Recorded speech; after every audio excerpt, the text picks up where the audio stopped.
Welcome to this explainer. Imagine a world where literally everything is perfect. A place where the sun never sets on your comfort, and your every single need is met before you even realize you have it. Well, a scientist actually built this world. He created a true, undeniable utopia with absolutely no hunger, no disease, and absolutely no danger. And yet, inexplicably, every single inhabitant of this paradise eventually chose to die. 0. Out of a population that had everything it could ever possibly want, 0 survived. And the craziest part? Not a single death was caused by some undetectable ailment, a hidden predator, or starvation. No, they were victims of a society where nothing was hard anymore. So how on earth did a complete lack of hardship lead to total extinction? Section 1. The perfect frictionless paradise. Okay, let's dive into this. Back in 1968, an American ethologist named John Calhoun set out to answer a pretty haunting philosophical question. What exactly happens to a soul when it no longer has to struggle? He had spent 2 decades obsessively researching this concept, and for his 25th attempt at a clean, indisputable utopia, he designed a massive, controlled experiment called Universe 25. He completely eliminated all friction. He introduced 8 healthy founder mice into a 9-foot square enclosure. They had an endless supply of food and water, meaning they never had to forage or struggle for a single meal. They lived in these stacked apartments, reached by mesh tunnels running from floor to ceiling, totally free from disease and predators. The space was meticulously calculated to comfortably support 3,800 mice. By all accounts, it was paradise. They should have thrived there forever. Section 2. Descent into behavioral sink. But instead of an eternal Eden, the colony rapidly descended into a nightmare. Initially, the population boomed, doubling every 55 days. But without a somewhere else to emigrate to, the social fabric actually began to tear. Let's move to and see how this builds chronologically. For the first 104 days, everything seemed fine as the founders explored their geography and established normal social hierarchies. But by day 315, the population exceeded 600, and because they couldn't leave, things started to actively shred. By day 560, the population peaked at 2,200. Now, notice that is well below the 3,800 capacity they had room for, yet the terminal decline began anyway. And shockingly, by day 920, the very last successful conception occurred. After that day, not a single new mouse is born. The colony just aged together toward a silent extinction.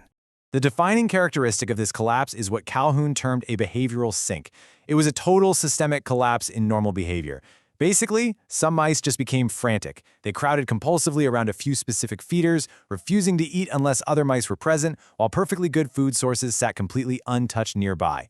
They engaged in senseless, indiscriminate violence, abandoning all normal courtship rituals. Meanwhile, young males who had nowhere to go and no social role to fill began drifting into the center of the enclosure. They formed these listless pools of bodies that did nothing but exist. They had no territory to defend, no fights to win. When they were attacked, they wouldn't even fight back. They would just absorb the damage, move a few feet, and lie right back down.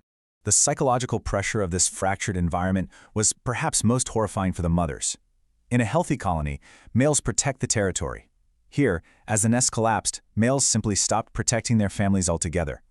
This forced the mothers to take on the exhausting, literally impossible task of defending the nests all by themselves while simultaneously nursing. Under this immense stress, the maternal instinct just shattered.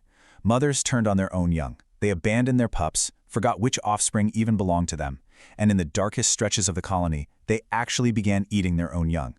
In some sections, newborn survival plummeted to below 1 in 20.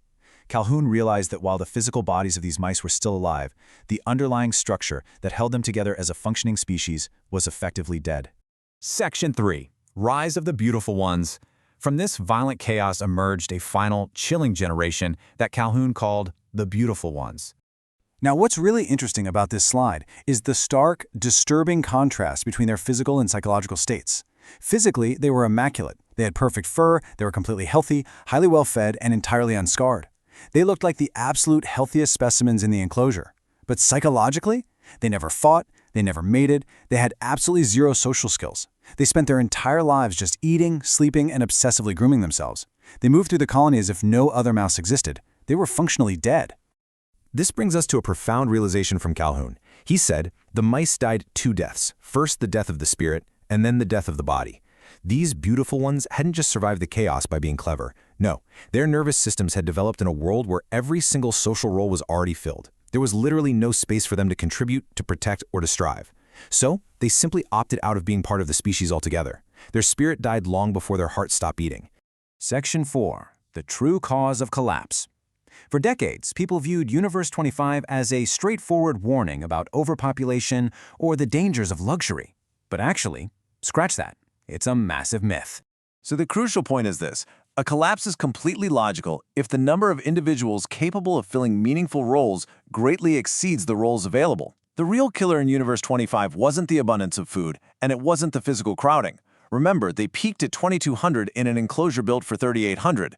The true killer was the complete disappearance of a reason to participate. The paradise had essentially removed the friction that makes being alive feel like it actually matters. Section 5. A mirror to humanity.